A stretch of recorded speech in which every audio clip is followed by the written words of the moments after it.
roams the streets to look upon the one who bled to save me and walk with him for all eternity. Well, good morning, Lufkin Central and online worship community. Jason Hollinger, the campus and community minister here. And for our time in Jesus and Coffee this morning, we're going to talk about the word image.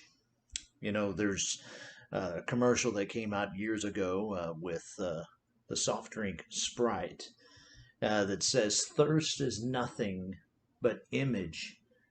Image is everything." And in many ways, that is also connected into the Bible story, but maybe not in the way that a soft drink would have imagined it. Because you see, image, especially in the Hebrew Bible, the Old Testament, speaks of these graven images, these graven idols, often called detestable or vile images. And in Deuteronomy chapter 29, really kind of in a section of verses 16 through 29, but more specifically verses 16 through 18, Moses reminds the Israelites they're not naive concerning idolatry. They know what it is to be among a people who have worshipped these detestable, vile images. They know what it means to be caught up in it themselves. They had seen it in Egypt, and on the way to the promised land had fallen into idolatry, right? Think of Exodus chapter 32. While Moses is on the mountain receiving these commandments to restore order, to restore this relationship back to a way that the people are in communication with God, that people are relying on God, and for the relationship between, again, them and God, and them and one another.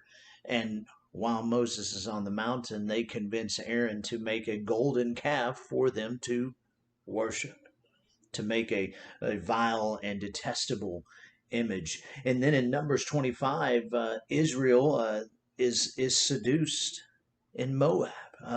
They they they fall into this to this trap where they fall into sexual immorality with Moabite women. And so they knew what it means. They had seen these pagan, detestable idols. They knew how one man, woman, clan, tribe could defile with the bitter poison of idolatry, and maybe not even worshiping a graven image, but worshiping this idea of something that is in conflict, that is in contradiction with what God intended. To even think all the way back to the very beginning in the garden, when God gave his commands about who they were to worship, who they were to listen to, and who they were to trust. You see, it can be a bitter poison, not trusting in and not relying upon God, and not letting him be your guide, him be the one to lead you into all things. And so where I want to ultimately take us this morning is to Hebrews chapter 12, verse 15. And this is your challenge for today. Hebrews 12:15 says, "See to it that no one falls short of the grace of God, and that remember that bitter poison of idolatry, no bitter root grows up to cause trouble and to defile many." See to it that no one falls short of the grace of God, and that no bitter root grows to cause trouble and defile many. You see, all of us find ourselves in situations that maybe our image that we worship is the way we want others to perceive us. Maybe that vile, that detestable image, that idol that we worship is, well, we just call it the American dream. But is it God's dream? Is what we strive to do and to be and to accomplish at no matter the cost? Is that what God calls us to?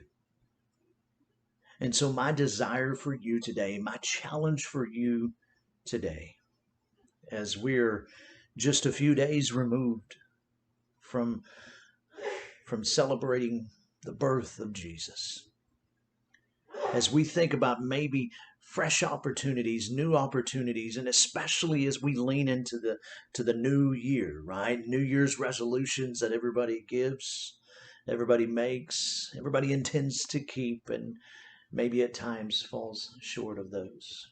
Let me challenge you with a few things.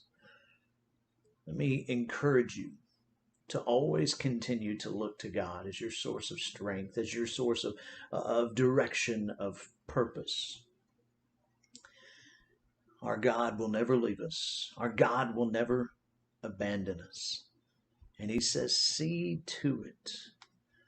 See to it that you do not allow that bitter root, that poison of worshiping things that are not God, of worshiping the man-made, of worshiping those things that do not continue to remind you what it means to honor him. Maybe today you can make that decision to say, from this moment forward, I'm going to honor him. From this moment forward, I'm not going to allow Satan to have a foothold in my heart and in my mind. From this moment forward, my life is in you, Lord. My life, your life, is in Christ. For he alone is worthy of your praise. I can't wait to hear and see how it goes. Have a great day. God bless. There will be a day when all will bow before him. There will be a day when death will be no more. Standing face to face with he who died and rose again. Holy, holy is the Lord. And every prayer, prayed in desperation, the songs of faith we sang through doubts and fear. In the end, we'll see that it was worth it when he returns to wipe away our tears. There will be a day when all will bow before him. There will be a day when death will be no more. Standing face to face with he who died and rose again. Holy, holy is the Lord. And on that day, we join the resurrection and stand beside the heroes of the faith. And with one voice, 1,000 generations sing, worthy is the Lamb who was slain. And on that